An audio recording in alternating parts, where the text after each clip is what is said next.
الحمد لله رب العالمين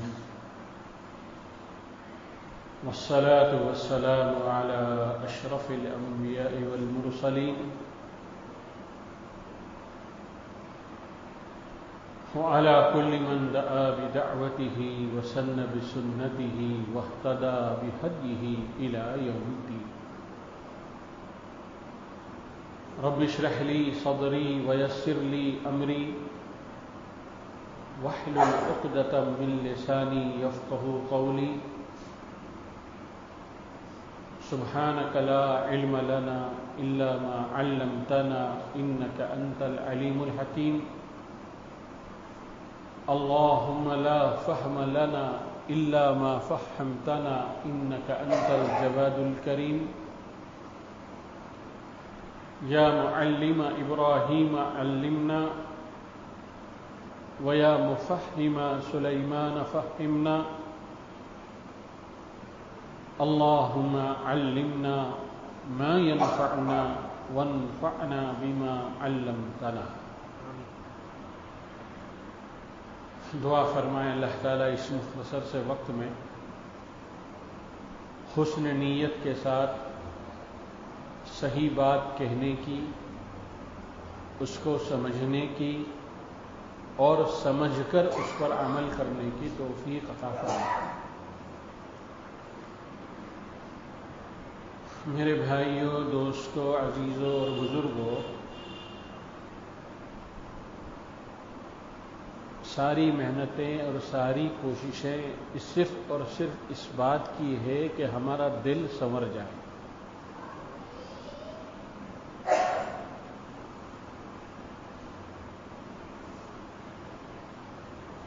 اور یہ ہم میں سے ہر ایک کو اپنے دل کو پر نگہبان بننا پڑے گا، نگاہ رکھنی پڑے گی اپنے دل پر کہ ہمارا دل سنور رہا ہے یا نہیں سنور رہا ہے. اس کے اندر سے غلاظتیں، اس کے اندر سے میل، اس کے اندر سے ناپاکیاں نکل رہی ہیں یا نہیں نکل رہی ہیں، یہ ہم کو اپنے دل پر نگاہ بنا کر رکھنا پڑے گا. میں آپ کو دو مثالیں دیتا ہوں تاکہ اندازہ ہو کہ دل پر نگاہ کیسے ہوتی ہے. مشہور حدیث ہے جو ہم عام طور پر فضائل اعمال میں پڑھتے ہیں، جس حدیث کا نام ہی جو ہے نافقہ حنظلہ پڑ گیا ہے.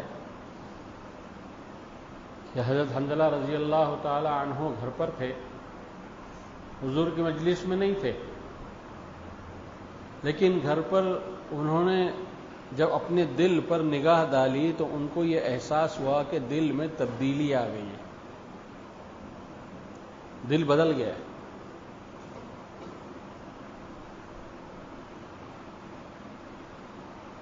تو وہ مطمئن نہیں بیٹھے رہے بلکہ گھبرا گئے اور ایک دیوانہ وار مدینے کی گلیوں میں بھاگتے ہوئے چلاتے ہوئے نافقہ حنظلہ نافقہ حنظلہ کہتے ہوئے دربار نبوی صلی اللہ تعالی علیہ وسلم میں حاضر ہوئے. راستے میں حضرت ابوبکر صدیق رضی اللہ تعالی عنہ مل گئے تو انہوں نے پوچھا، حنظلہ کیا بکے جا رہے ہو، خیریت تو ہے؟ کہ ابوبکر اصل مسئلہ یہ ہے کہ جب حضور کی مجلس میں رہتا ہوں تو دل کی کیفیت کچھ اور ہوتی ہے، اب گھر پہ رہتا ہوں تو دل کی کیفیت کچھ اور ہوتی ہے. تو یہ منافق نہیں ہے، تو یہ نفاق نہیں ہے، تو اور کیا ہے؟ تو حضرت ابوبکر صدیق رضی اللہ تعالی عنہ نے بھی کہا، ہاں بھئی یہ بات تو تم جو کہہ رہے ہو وہ بات تو سچ ہے، مجھے بھی اس کا احساس ہوتا ہے کہ بھئی ہم کو اور آپ کو بھی احساس ہوتا ہے کبھی.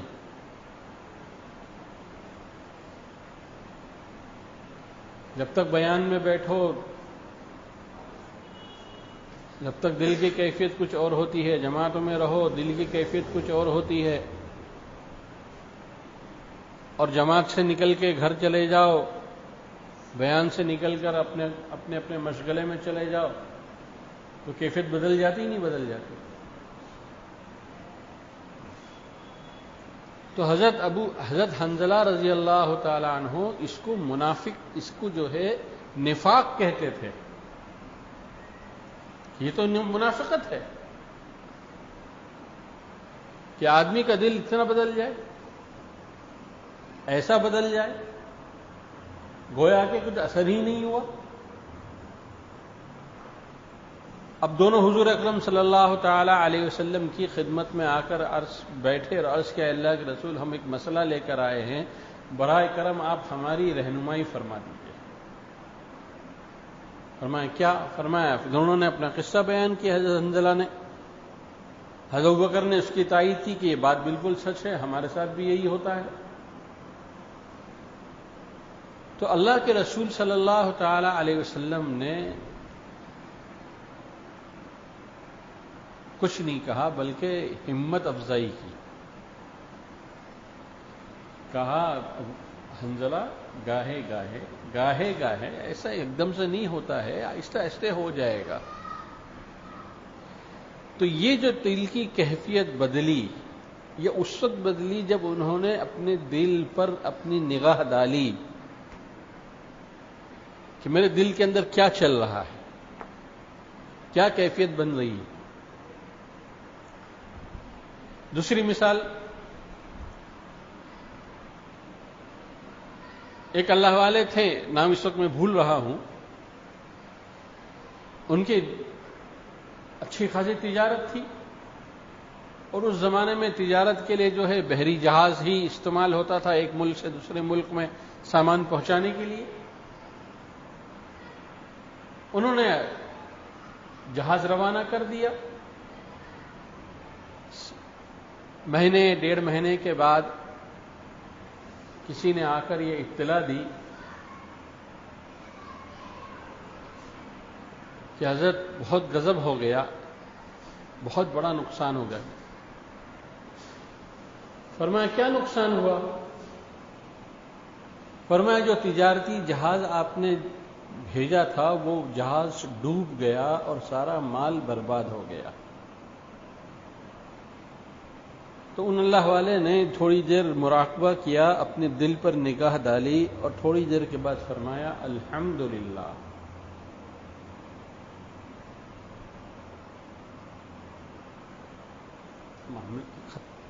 آیا گیا ہو گیا. کچھ 1.5-2 مہینے کے بعد پھر یہ اطلاع آئی کہ حضرت وہ خبر غلط تھی. الحمدللہ آپ کا جہاز جو ہے بعافیت جو ہے منزل کو پہنچ گیا اور مال تجارت بھی بک گیا، اور اب وہ جہاز واپس آ رہا ہے. الحمدللہ کوئی نقصان نہیں ہوا. تو حضرت نے پھر اپنے دل مراقبہ کیا اور اپنے دل پر نگاہ ڈالی. تو پھر تھوڑی دیر کے بعد فرمایا الحمدللہ. تو جو حضرت کے ساتھی تھے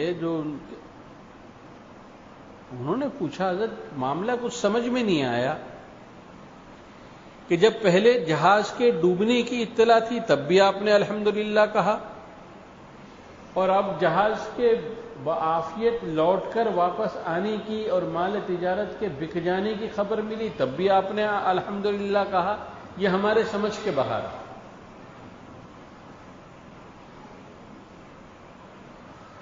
تو ان اللہ والوں نے فرمایا کہ جب پہلی مرتبہ جہاز کے ڈوبنے کی خبر آئی تو میں نے اپنے دل پر نگاہ ڈالی کہ میرا دل کیسا ہے، دل کے اندر کیا آ رہا ہے. تو میں نے یہ محسوس کیا کہ اس نقصان کا اثر میرے دل پر کچھ بھی نہیں ہوا، اسی لیے میں نے اس وقت الحمدللہ کہا تھا. اور جب دوسری مرتبہ جب تم نے اطلاع دی کہ جہاز عافیت کے ساتھ آ گیا ہے اور مال سارا بک گیا ہے، تب بھی میں نے اپنے دل کے اوپر دوبارہ نگاہ ڈالی، تب بھی میں نے دل کے اوپر اس بات کو نگاہ ڈالنے کے بعد محسوس کیا کہ میرا دل مطمئن ہے. جیسے پہلے مطمئن تھا ایسے آج بھی مطمئن ہے، تب اس لیے میں نے آج بھی الحمدللہ کہا. اس کو کہتے ہیں دل کے کیفیت کو جانچنا.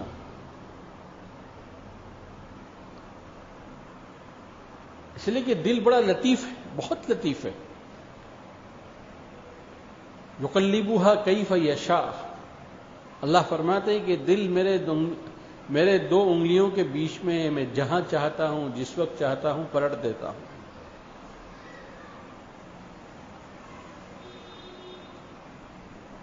آج میرے دوست بزرگوں ہماری توجہ ہمارے ظاہر پر ہے، جسم پر ہے، لیکن ہماری توجہ ہمارے دل پر نہیں ہے.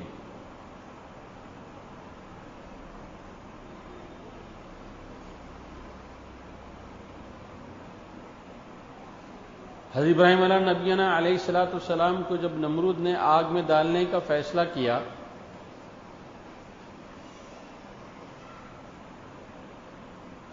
تو انہوں نے بھی تو اپنے دل کا حال دیکھا. تو اس دل میں یہی بات آئی کہ اگر میرا رب ہی مجھ کو جلانا چاہتا ہے تو کوئی روک نہیں سکتا ہے، اور اگر وہ میرا بال بکا کرنا نہ چاہے اور مجھ کو جلانا نہ چاہے تو کوئی میرا کچھ نہیں کر سکتا. اسی کیفیت کی وجہ سے جب ان کو آگ میں ڈالا گیا تو اللہ نے اس بات کا لحاظ رکھا کہ اللہ نے براہ راست فرشتوں کو بھی حکم دے سکتے تھے، ہواؤں کو بھی حکم دے سکتے تھے، برسات کو بھی حکم دے سکتے تھے، آگ کے بجھانے کے کئی طریقے ہو سکتے تھے، سب کو حکم دے کر آگ بجھوا سکتے تھے، لیکن اللہ نے فرمایا جب میرے ابراہیم نے اپنے دل پر نگاہ ڈال کر اس نے محسوس کیا کہ میرا اس کا یقین صرف اور صرف میری ذات پر ہے، تو میں آج کسی سہارے کو نہ اختیار نہ کر کے میں براہ راست اس کی قدرت اور طاقت رکھتا ہوں، تو میں آگ کو مخاطب کروں. اس لیے مخاطب کر کے کہہ دیا یا نار کونی بردم و سلاما علی ابراہیم.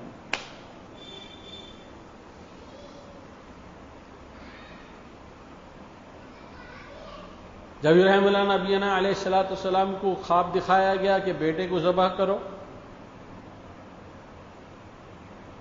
وہی حال. 90 سال کی عمر میں بیٹا ہوا تھا، جوان تھا، سلیقہ مند تھا، ہونہار تھا، فرما بردار تھا، اطاعت گزار تھا. اس بچے کے بارے میں کہا جا رہا ہے کہ اس کو جو ہے میرے نام پر ذبح کر دو. تو ابراہیم علیہ نبینا علیہ الصلوۃ والسلام نے پھر اپنے دل پر نگاہ ڈالی کہ میرا دل کیا کہتا ہے، تو دل نے یہی کہا کہ اللہ کا حکم ہے، اور اللہ کا حکم ہر ایک پر، سب کے اوپر اللہ کا حکم فائق ہے.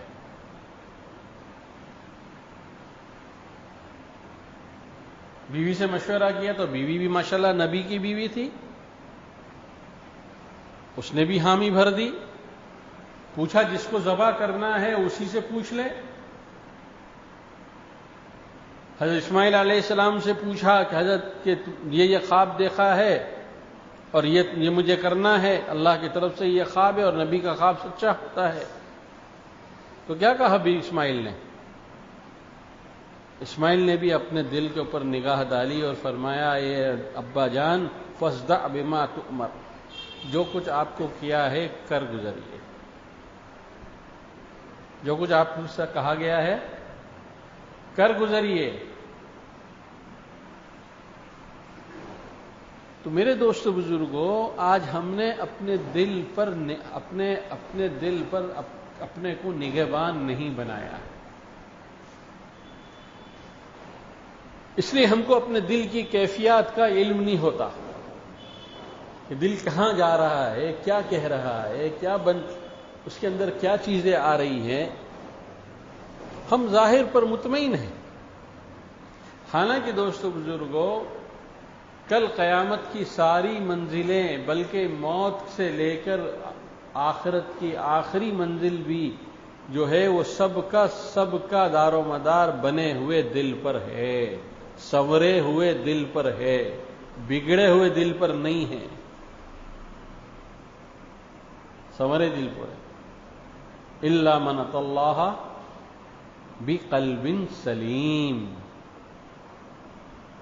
کہ قلب سلیم، صاف ستھرا پاکیزہ دل، جس کو اللہ پر اعتماد، اللہ سے محبت، اللہ سے عشق، اللہ پر یقین، ایسا دل.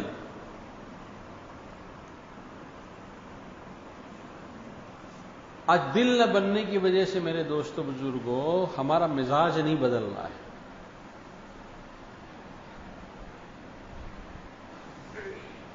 خوف کی جگہ پر امن نہیں آ رہا ہے، اس لیے کہ دل نہیں بدلا ہے. نفرت کی جگہ پر محبتیں نہیں پیدا ہو رہی ہے.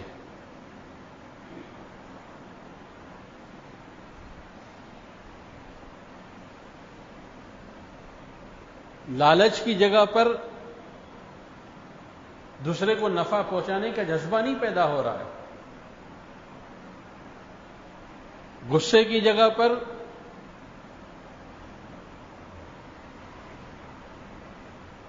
محبت نہیں پیدا ہو رہی ہے، پیار نہیں پیدا ہو رہا ہے.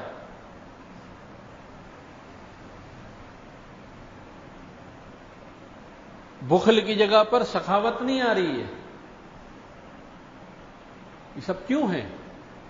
بخل کی جگہ پر سخاوت کا نہ ہونا اور جو چیزیں میں نے گنوائی ہیں ان سب کا نہ ہونا، یہ سب اس وجہ سے ہے کہ دل بنا ہوا نہیں ہے.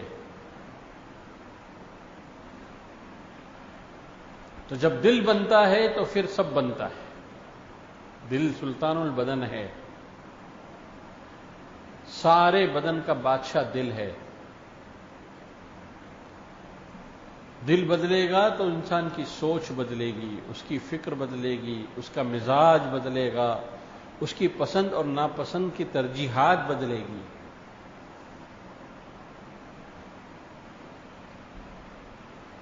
اس لیے میں عام طور پہ کام کرنے والوں سے کہتا ہوں کہ جتنا ہو سکے وقت لگاؤ، لیکن اس کی فکر کرو کہ ہمارا دل بھی بن رہا ہے یا نہیں بن رہا ہے.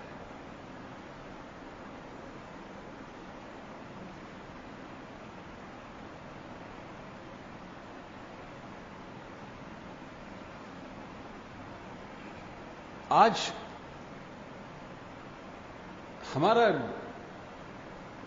معاشرے کا نظام تو چھوڑ دیجیے، ہمارا گھریلو کا نظام جو ہے وہ بھی تتر بتر ہے. وہ بھی جو ہے منتشر ہو گیا ہے. کیوں؟ اس لیے کہ نہ شوہر کا دل بنا ہوا ہے، نہ بیوی کا دل بنا ہوا ہے، نہ باپ کا دل بنا ہوا ہے، نہ بیٹے کا دل بنا ہوا ہے، نہ ساس کا دل بنا ہوا ہے، نہ بہو کا دل بنا ہوا ہے، نہ دیورانی کا دل بنا ہوا ہے، نہ جٹھانی کا دل بنا ہوا ہے. ہر ایک اپنے اپنے میں اپنے ہے.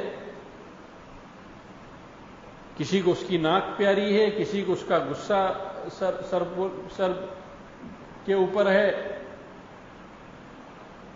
کسی کو اس کی انا مارے دے رہی ہے.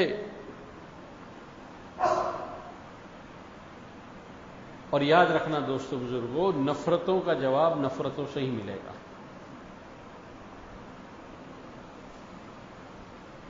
اور محبت کا جواب محبت سے ملے گا، لیکن تھوڑا انتظار کرنا پڑے گا. ورنہ نفرتوں کا جواب تو نفرتوں سے بہت جلدی مل جاتا ہے، لیکن محبتوں کا جواب محبتوں سے ملے، اس کا پھل تو ملے گا، یقیناً ملے گا، لیکن تھوڑا انتظار کرنا پڑے گا، تھوڑا کڑوے گھونٹ پینا پڑیں گے.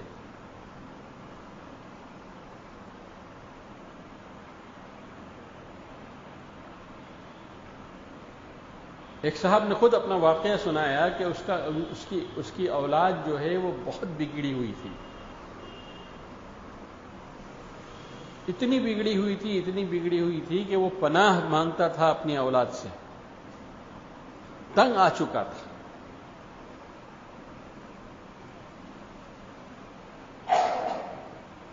کسی طرح اپنے اندر جو ہے نفرت کے جذبات نکال نہیں پا رہا تھا اپنی اولاد کے لیے. تو پہلے زمانے میں دوستو بزرگوں جب اس طرح کی کیفیات پیدا ہوتی تھی تو لوگ اللہ والوں کے پاس جاتے تھے. آج ہم نے اللہ والوں کے پاس جانا چھوڑ دیا. ہم خود ہی اپنا علاج کرنے لگ گئے. اس کا نتیجہ کیا ہوا؟ مرض بڑھتا گیا، جوجو دوا کی. پہلے لوگ اللہ والوں کے پاس جاتے تھے، اپنی کیفیت بتلاتے تھے، اپنا دل کا حال سناتے تھے، اور وہ اللہ والے جن کو اللہ نے اس مسند پر فائز کیا تھا، وہ جو ہے اپنے تجربے کی روشنی میں، اللہ کے دیے ہوئے علم کی روشنی میں، اللہ کے دیے ہوئے فہم و فراست کی روشنی میں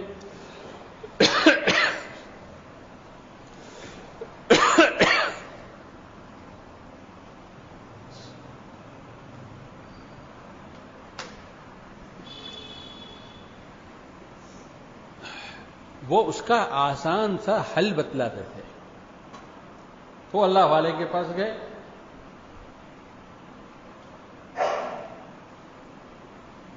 انہوں نے اپنا کیفیت بدلی کر یہ ہے، اتنا مجھے پریشان کرتا ہے، اور یہ اس کی بریائی ہے، یہ اس کی کمیاں ہیں، یہ ہے وہ ہے فلاں فلاں، جو کچھ بھی تھا ان کے دل میں، اور میں ان سے تنگ آ چکا ہوں، مجھے سمجھ میں نہیں آتا ہے. کبھی کبھی تو غصہ آتا ہے کہ اس کو مار دوں، اس کو ختم کر دوں، یا اس کو گھر سے نکال دوں. تو ان اللہ والوں نے کہا کہ بھئی جب میرے پاس آئے ہو تو میں جو علاج کیا سمجھ کر آئے ہو؟ مجھے طبیب سمجھ کر آئے ہو یا صرف اپنا دل کا دکھڑا اور اپنا دل کا غم ہلکا کرنے آئے ہو؟ مجھ کو اپنا معالج سمجھتے ہو؟ کہا جی علاج ہی کے لیے آیا ہوں. کہا دو کام کرو. ایک کام تو یہ کرو کہ جو قرآن میں دعا ہے اس دعا کو بہت کثرت سے مانگو.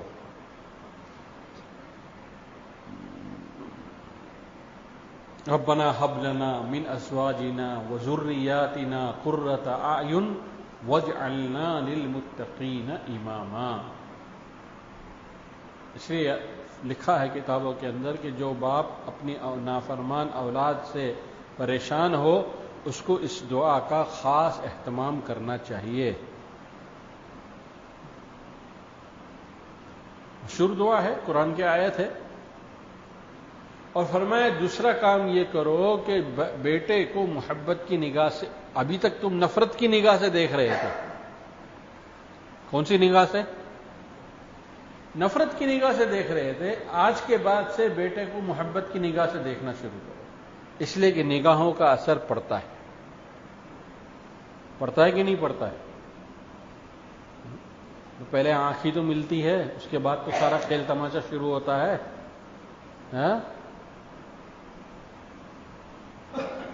کہ آنکھ نے آنکھ کو دیکھ لیا، اب دل زخمی ہو گیا، اب جو ہے شروع. پہلے کس سے وار ہوتا ہے؟ آنکھ سے ہی تو ہوتا ہے. تو آنکھ کا اثر پڑتا ہے کہ نہیں پڑتا؟ فرمایا اب تک تم اپنے بیٹے کو نفرت کی نگاہ سے دیکھ رہے تھے، آج کے بعد سے تم اپنے بیٹے کو صرف محبت کی نگاہ سے دیکھو. کہ لیں گے 40 دن یہ عمل کرو، اس کے بعد میرے پاس آنا. کتنے دن؟ ہاں. کہیں گے بہت اچھا حضرت. اور پہلے لوگ میرے دوستوں بزرگوں جب کوئی بات کہی جاتی تھی تو مانتے تھے،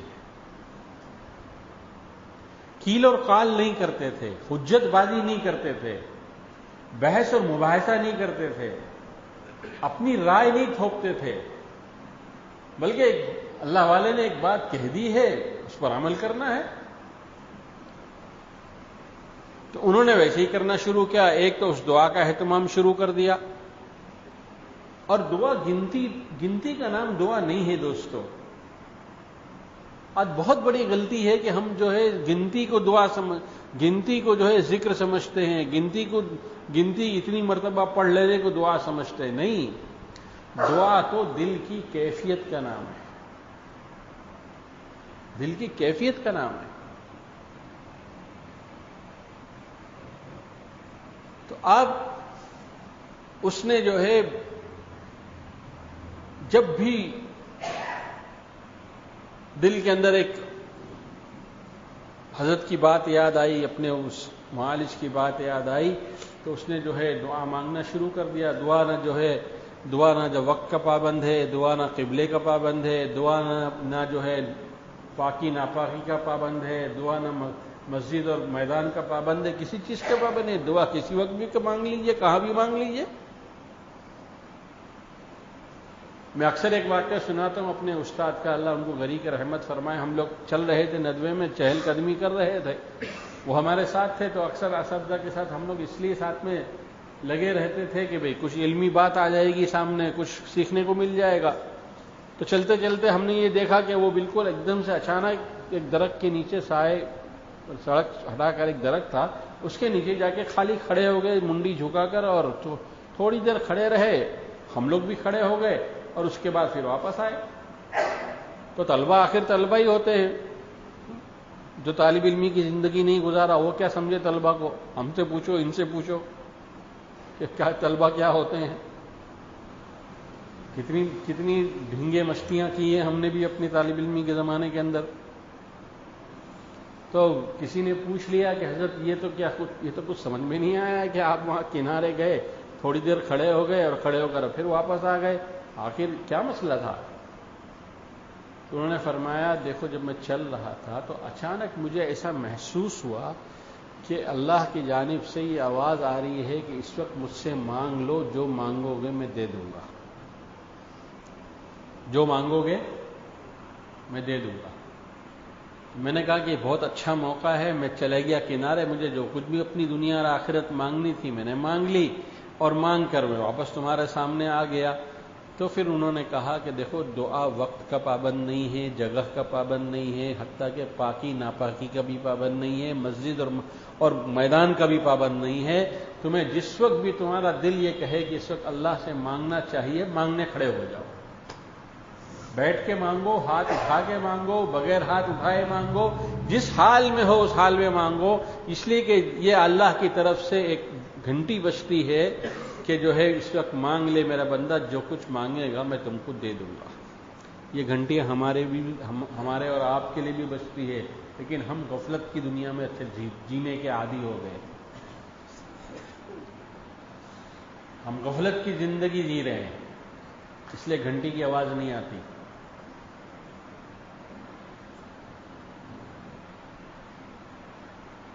تو انہوں نے جو ہے دعا شروع کر دی۔ دوسرا یہ جیسے جو کہا تھا کہ اپنے بیٹے کو جب بھی دیکھو محبت کی نگاہ سے دیکھو۔ 40 دن گزر گئے، آئے وہ، تو ان کے ساتھ ایک صاحب بھی آئے، ایک نوجوان لڑکا بھی ان کے ساتھ آیا۔ ملاقات کی تو حضرت نے کہا بھئی میں نے آپ کو پہچانا نہیں، اس لیے کہ اللہ والوں کے پاس تو سینکڑوں لوگ آتے جاتے ہیں، بھئی کہاں ہر ایک کا نام یاد رہے۔ بہت سے لوگ تو وہ ہوتے جو بیعت ہوتے اور بیعت ہونے کے بعد اپنی شکل بھی نہیں دکھاتے، تو ایسا بیعت ہونے سے کیا مطلب؟ بھئی بیعت ہونے کا مطلب تو یہ ہے کہ آپ رابطہ رکھو، خط لکھو، فون پہ بات کرو۔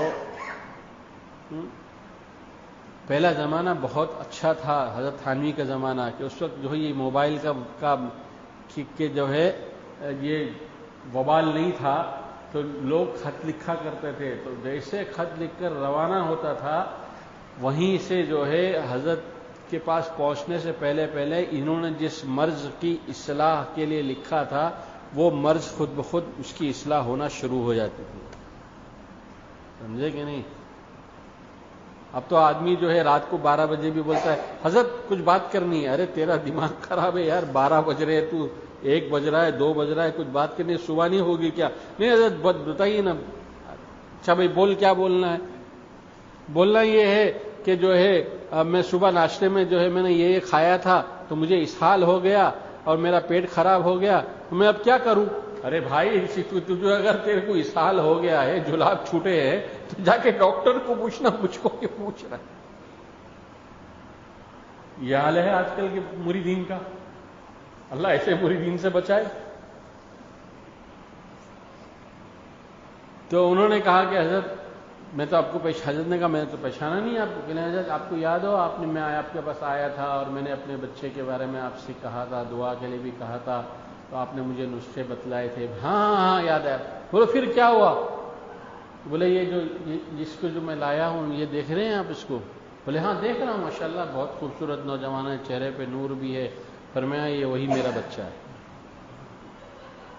یہی وہ میری اولاد ہے جس سے میں نفرت کرتا تھا اور جس کو میں گھر سے نکالنا چاہتا تھا، کبھی کبھی غصے میں مار دینا چاہتا تھا، لیکن اس دعا کی برکت سے اور میری محبت کی نگاہ کے ڈالنے کی برکت سے میرے بچے کو اللہ نے یہ تبدیلی اس کے اندر لے آئی کہ اس کا جو ہے دین بھی محفوظ ہو گیا اور اس کے اندر جو ہے سنت اور شریعت کا شوق بھی زندہ ہو گیا.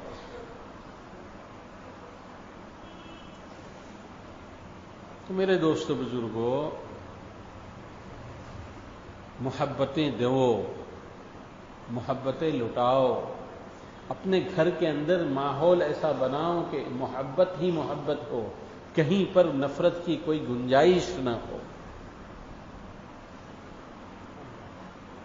جیسے میں نے کہا نا کہ نفرت کے لیے تو نفرت فوراً مل جائے گی آپ کو. اصل کہ آج کا زمانہ جو اینٹ کا جواب پتھر سے دینے کا ہے. ہاں میں کیوں خاموش ہو جاؤں اور میں کیوں جو ہے اپنی زبان بند کر لوں؟ میں تو حق پر ہوں، وہ نہیں مانتا ہے تو نہ مانے، میں تو اس کو سدھار کے رہوں گا. جی صاحب، آپ کسی کے ٹھیکیدار نہیں ہو. آپ اپنا مزاج بدلو اور اپنی نگاہ بدلو. آپ اپنا مزاج بدلو گے اور نگاہ بدلو گے تو سامنے والے کو اللہ ہی بدل دے گا. سمجھے؟ اللہ بدل دے گے اس کو. تو اپنے گھروں میں محبت کا ماحول بناؤ تاکہ جو ہے ایک خوشگوار زندگی آدمی گھر کے اندر گزار سکے. ورنہ آج مجھے بتاؤ، آج کے زمانے میں کون آدمی ہے جو ڈپریشن میں نہیں ہے؟ ہم نے صرف اللہ والوں کو دیکھا ہے کہ وہی ڈپریشن میں نہیں ہے، اس لیے کہ ان کو جو ہے کوئی مسئلہ ہی نہیں ہے. وہ اپنے ہر مسئلے کو اپنے دل سے دیکھتے ہیں، سمجھ میں آ جاتا ہے کہ الحمدللہ دل ہمارا مطمئن ہے، کافی ہے ہم کو، چاہے کچھ بھی ہو جائے. اس لیے میرے بھائیوں، دوستوں، عزیزوں، بزرگوں، اپنے دل پر نگہبان بنو. دیکھو دل میں دل کیا کہہ رہا ہے، کیا چاہ رہا ہے. اگر وہ حق چاہ رہا ہے تو قبول کرو، اور اگر وہ ناحق کا مطالبہ کر رہا ہے تو اس سے رک جاؤ. اس لیے کہ دل کی جو مان لیتا ہے وہی جو ہے حکومت صحیح کرتا ہے، بادشاہت اسی کی ہے. اور اگر دل کی نہیں مانی اور دل کو جو ہے ہم نے آزاد چھوڑ دیا تو پھر الپناہ باپ رے باپ، پھر جو دیکھو دل کے اندر کیا کیا کچھ نہیں آتا ہے.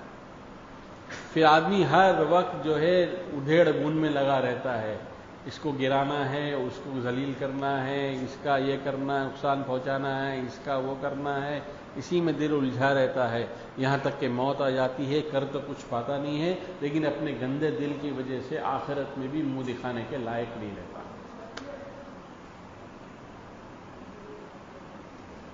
اس لیے اپنے دل کو بناؤ. اور یہ دل جو ہے یہ اللہ والوں کے پاس جانے سے بنتا ہے.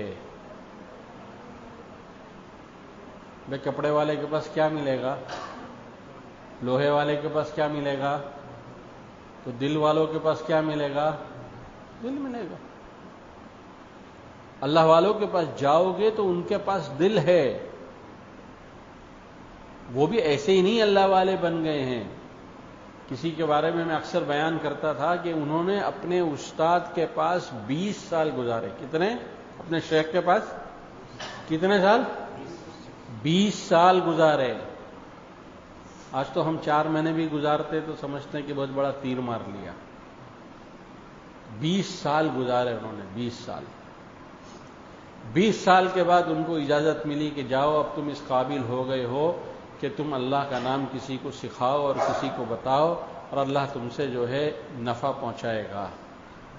ہاں 20 سال کے بعد. آج تو ہم چاہتے ہیں، ہمارے ایک دوست ہے، میں اکثر کبھی کبھی واقعہ ان کا یاد آ جاتا ہے، بول دیتا ہوں، ابھی بھی بے تکلف ہے بہت، کہتے ہیں یار دیکھو اپنے سے مجاہدہ تو ہوتا نہیں ہے، تم بولو گے چلا کرو اور تسبیح پڑھو اور گردن کے ضربے لگاؤ، یہ تو اپنے سے ہوتا نہیں۔ میں نے پھر کیا ہوتا ہے؟ کہ کچھ نہیں ہوتا۔ میں نے کہا پھر کیا چاہتے ہو؟ کہ یار کوئی ایسا لڑکتا ہوا پیر دکھاؤ مجھے جس کا ایک پیر قبر میں لٹک چکا ہو اور دوسرے جانے کی تیاری ہے۔ میں نے کیوں؟ چلیں گے یہ جب اس سے جب بیعت ہو جاؤں گا نا تو جاتے جاتے جو ہے لڑکتے لڑکتے وہ خلافت دے کے چلا جائے گا۔ سمجھے کہ نہیں؟ وہ پھر خلافت دے کے چل جائے گا۔ میں نے کہا اللہ والے لڑکتے لڑکتے بھی جو ہے نا تم کو نہیں دینے والے، بیوقوف مت بننا، سمجھے کہ نہیں؟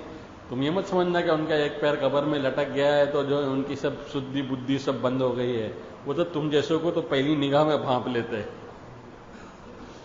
کہتے یار ایک امید جاگی تھی کہ کسی اللہ والے سے بیعت ہو کر خلافت لے لو، تم نے وہ بھی ملیا میٹ کر دی۔ میں نے کہا ہاں اگر تم کو اللہ والا چاہیے نا تو مجھ جیسے جوان سے بات کرو، مجھے بھی مرنے میں الحمدللہ 40 سال باقی ہے، اللہ نے چاہا تو 40-50 سال تمہارے لیے میں زندہ رہوں گا، تم مجھ سے بیعت ہو جاؤ، دیکھو میں تمہاری کیسی صلاح کرتا۔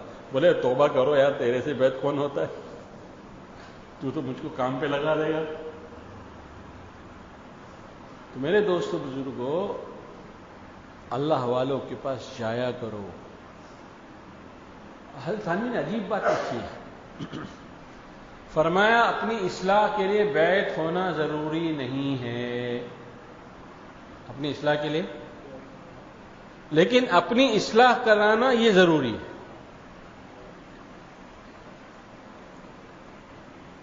ایک صاحب حضرت تھانوی علیہ الرحمہ کے پاس آئے، آتے جاتے رہتے تھے، کئی سالوں سے وہ تعلق تھا حضرت تھانوی سے۔ تو ایک وقت ہوتا ہے دوست، ایک وقت ہوتا ہے،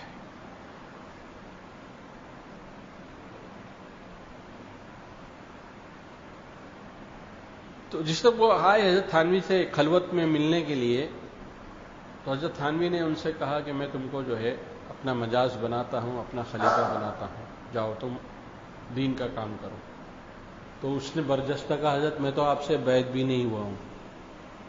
یہ حضرت تھانوی نے دیکھا ہوگا نا دل کی صفائی کو، دل کے اندر کا میل کچل سب دھلا ہوگا، دل پاک صاف ستھرا ہو گیا ہوگا، تبھی تو اجازت دینے پر آمادہ ہو گئے تھے۔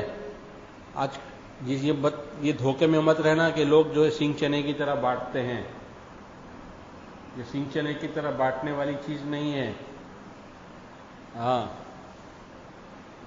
اگر ایسی سینگ چنے والی کی بانٹنے والی ہوتی نا، سب سے پہلے لوگ اپنے بچوں کو دے دیتے، لیکن 3 آدمی ہمیشہ محروم رہتے ہیں، 3 آدمی ہمیشہ محروم رہتے ہیں۔ ایک اولاد، یہ ہمیشہ محروم رہتی ہے، دوسری بیوی، یہ ہمیشہ محروم رہتی ہے، اور تیسرا خادم، یہ ہمیشہ محروم رہتے ہیں۔ تو اگر سینگ چنے والی بانٹنے والی چیز ہوتی تو اولاد کو بھی دے دیتا، خیر عورتوں کو دینا تو منع ہی ہے، لیکن خادم کو بھی دے دیتا۔ یہ مت سمجھنا کہ فلاں صاحب اتنے خلافت بانٹتے ہیں، وہ ان کا معاملہ ان کے اللہ کے ساتھ، تم کو اس میں پڑھنے کی ضرورت نہیں ہے، تم تو اپنی فکر کرو۔ تو حضرت تھانوی نے کہا کہ اچھا تم مجھ سے بیعت نہیں ہو؟ کہیں گے نہیں بیعت نہیں، کہیں گے ابھی ہو جاؤ، تو ابھی بیعت ہو کر دیا۔ خلافت پہلے ملی اور بیعت بعد میں ہوئے، بولو۔ تو بیعت ہونا سنت ہے، لیکن اصلاح کرانا فرض ہے۔ ہاں یہ البتہ اس کا فائدہ ہے کہ آدمی بیعت ہوتا ہے تو کسی اللہ والے کے ہاتھ میں اپنی پچھلی زندگی کا توبہ کرتا ہے، اور جو ہے اسی کے رائے مشورے سے آگے زندگی گزارتا ہے، اس کو بہت بڑا سہارا ملتا ہے دعاؤں کا۔ ہم نے ایک شیخ سے پوچھا تھا حضرت آپ دعا مانگتے ہیں کبھی 2 گھنٹے کبھی 2.5 گھنٹے، اتنا کیا مانگتے ہیں؟ فرمایا مولوی صاحب کیا کریں، اتنے سارے لوگ مجھ سے اصلاحی تعلق رکھتے ہیں، میری ذمہ داری بنتی ہے کہ میں ان میں سے جتنے کا بھی نام مجھے یاد ہو میں ان کے لیے نام لے کر دعا کروں تاکہ ان کی اصلاح ہو جائے اور وہ جو ہے اللہ والے بن جائے. تو یہ کوئی معمولی ذمہ داری نہیں ہے. شیخ بننا دکھتا ہے کہ بہت آسان ہے، لیکن یہ آسان نہیں ہے دوستو. ہاں، یہ بہت پتا پاڑی پتے مارنے کا کام ہے. یہ آسان نہیں ہے. اس لیے ہمارے مشائخ جو دعائیں مانگتے ہیں اس میں اکثر حصہ جو ہے وہ ان کے اپنے مریدین کے لیے ہوتا ہے. اکثر حصہ، دعا کا اکثر حصہ. تب جا کے ان کے مریدین ان کے جانشین بنتے ہیں اور ان کی ذمہ داریوں کو نبھاتے ہیں. ایسے نہیں ہے کوئی بھی بیٹھ کر دکھا دے ذرا، پتہ چل جائے گا 3 دن کے اندر. یہ بزرگوں کی دعائیں ہوتی ہے جس کی طرف نسبت منتقل کرتے ہیں، اس کے لیے جو ہے فکر بھی کرتے ہیں، دعا بھی کرتے ہیں. تب جا کے ان کا کام ان کو جو ہے اس سلسلے کا جو ہے ایک کڑی مل جاتی ہے، اور اس سے جو ہے ان کے مریدین سے، ان کے خلیفہ سے جو ہے لوگوں کو فیض پہنچتا ہے.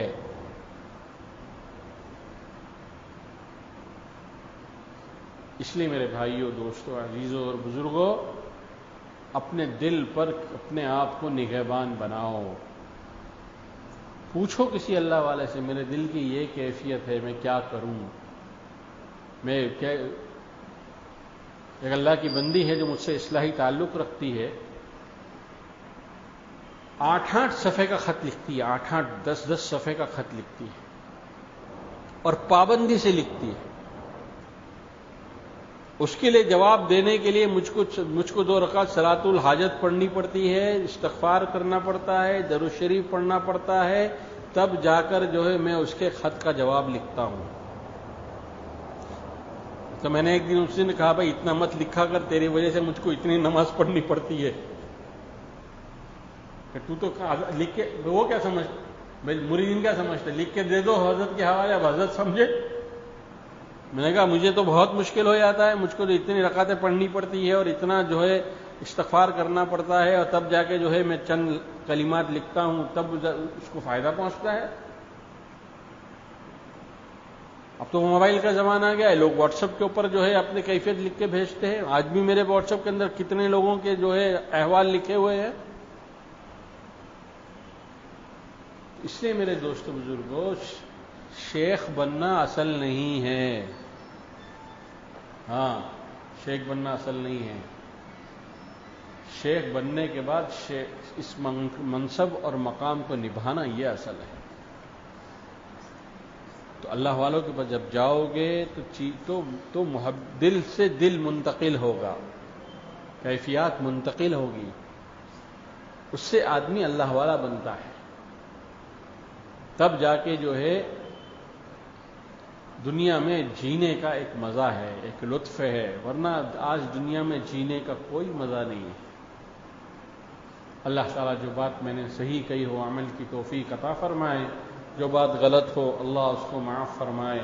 وآخر دعوانا ان الحمد للہ رب العالمین. اللہم صلی علی سیدنا و مولانا محمد وعلی آل سیدنا و مولانا محمد وبارک وسلم. ربنا ظلمنا انفسنا وان لم تغفر لنا وترحمنا لنكونن من الخاسرین. ربنا اغفر لنا ولإخواننا الذين سبقونا بالإيمان ولا تجعل في قلوبنا غلا للذين آمنوا ربنا إنك رؤوف رحيم. اللهم اغفر لحينا وميتنا وشاهدنا وغائبنا وصغيرنا وكبيرنا وذكرنا وأنثانا. اللهم من أحييته منا فأحيه على الإسلام ومن توفيته منا فتوفه على الإيمان. اے اللہ، ہم گنہگار بندے اور گنہگار بندیاں آپ کے حضور میں حاضر ہے، اعتراف کرتے ہیں اور اقرار کرتے ہیں جیسی زندگی گزارنی چاہیے تھی ہم نے ویسی زندگی نہیں گزاری. اپنے فضل و کرم سے اے اللہ ہمیں اور پوری امت مسلمہ کو معاف فرما. اے اللہ خطا کار ہے، گنہگار ہے، اے اللہ قصوروار ہے. اے اللہ بار بار توبہ کرتے ہیں لیکن ہر مرتبہ توبہ ہماری ٹوٹ جاتی ہے۔ اے اللہ اچھا ارادہ کرتے ہیں لیکن شیطان کے سامنے ہتھیار ڈال دیتے ہیں۔ اے اللہ نفس کے دھوکے میں پڑے ہوئے ہیں۔ اے اللہ حب جاہ ہمارے اندر ہے، حب مال ہمارے اندر ہے، دل اے اللہ نفرتوں سے بھرا ہوا ہے، دل جو ہے غصے سے بھرا ہوا ہے، دل جو ہے تکبر سے بھرا ہوا ہے، دل جو ہے دنیا کی محبت سے بھرا ہوا ہے۔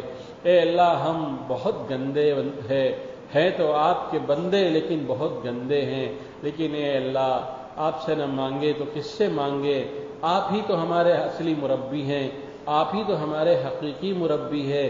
اے اللہ ہم سب کی بہترین اور کامل تربیت فرما دیجیے۔ اے اللہ کامل تربیت فرما دیجیے۔ جو کمیاں ہمارے اندر ہے عافیت کے ساتھ ان کمیوں کو دور فرما دیجیے اور ہمیں ان کمیوں کے دور کرنے کا حوصلہ عطا فرما دیجیے۔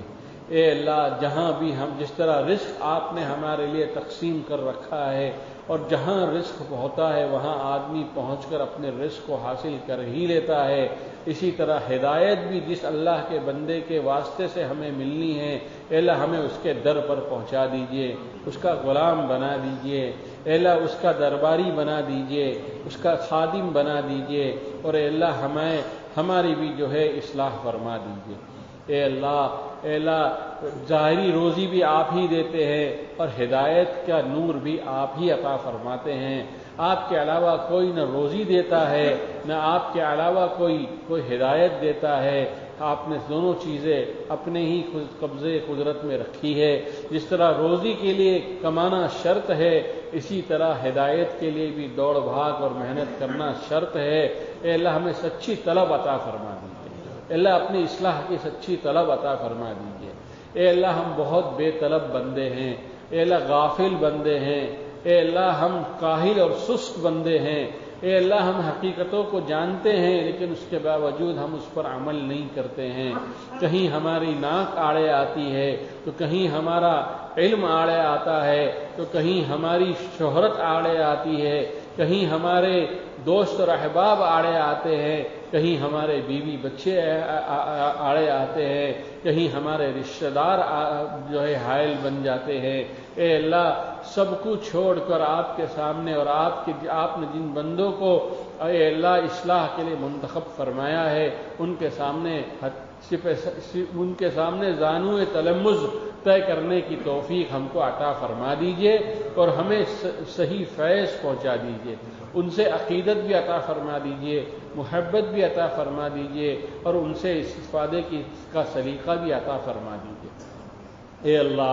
اے اللہ ہم سب بندے آپ ہی کے اپنا رب مانتے ہیں، آپ کے علاوہ کوئی ہمارا رب نہیں ہے۔ اے اللہ آپ ہمارے حقیقی اور پیارے اللہ ہے۔ اے اللہ آپ ہم سب کی بہترین اور کامل تربیت فرما دیجیے۔ موت سے پہلے اے اللہ ہمیں قلب سلیم عطا فرما دیجیے۔ اے اللہ صاف ستھرا دل عطا فرما دیجیے، جس دل کو دیکھ کر آپ کو بھی پیار آ جائے، جس دل کو دیکھ کر آپ کے نبی کی راہ کو بھی کوئی ٹھنڈک پہنچ جائے۔ اے اللہ ایسا صحیح سالم دل ہم کو عطا فرما دیجیے۔ اے اللہ اس حال میں ہم کو اپنے پاس نہ بلائیے گا جس وقت کہ آپ ہم سے ناراض ہو۔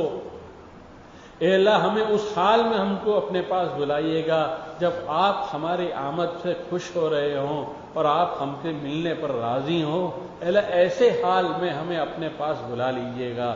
اے اللہ یہ دنیا کی آزمائشوں سے اور دنیا کے جھمیلوں سے ہمیں آزاد فرما دیجیے، حلال روزی ہم کو عطا فرما دیجیے، برکت والی روزی ہم کو عطا فرما دیجیے، صحت اور عافیت اور قوت اور طاقت عطا فرما دیجیے۔